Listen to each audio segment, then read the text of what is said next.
Devanahalli full ಗಾಂಜಾವ. ಈ ಘಟನೆ ಬಂದು ದೇವನಹಳ್ಳಿ ಹಳೆ ಬಸ್ ಸ್ಟ್ಯಾಂಡ್ ಹತ್ರ ಆರ್ಚ್ ಪಕ್ಕದಲ್ಲಿ ಇಂದಿರಾ ಕ್ಯಾಂಟೀನ್ ಆಪೋಸಿಟ್ ಜನತಾ ಬಜಾರ್ ಇದೆ, ಅಲ್ಲೇ ಇವರು ಬಿದೋಗಿರೋದು.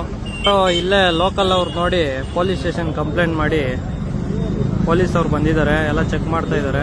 ಇವರು ಗಾಂಜಾ ಹೊಡ್ಕೊಂಡ್ಬಂದು ಮೂವರು ಇಲ್ಲಿ ಬಿದೋಗಿದ್ದಾರೆ. ಇವರು ಮೂಲತಃ ಜಾರ್ಖಂಡ್ನವರು ಅಂತ ಹೇಳ್ತಾ ಇದ್ದಾರೆ ಜನ. ಏನೋ ಕೆಲ್ಸದ ಮೇಲೆ ಬಂದಿದ್ದಾರೆ ಇಲ್ಲಿಗೆ.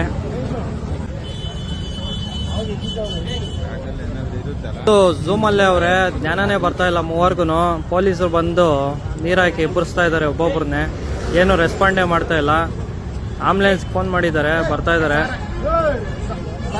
ಎಬ್ಬರ್ಸಕ್ ಹೋದ್ರೆ ಪೊಲೀಸ್ ಅವ್ರನ್ನೇ ಬೈತಾ ಇದ್ದಾರೆ. ಈಗಿನ ಯುವಕರು ದುಡ್ದು ಉದ್ಧಾರ ಆಗ್ರಪ್ಪ ಅಂದ್ರೆ ಹಿಂಗೆ ಗಾಂಜಾ ಹೊಡ್ಕೊಂಬಂದು ಎಲ್ಲ ಹಾಳಾಗ್ತಾ ಇದ್ದಾರೆ.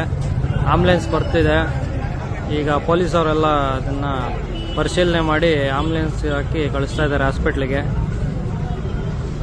ಘಟನೆ ಬಂದು 9ನೇ ತಾರೀಕು 10:10 ಹಂಗೆ ನಡೆದಿರೋದು ದೇವನಹಳ್ಳಿಯಲ್ಲಿ.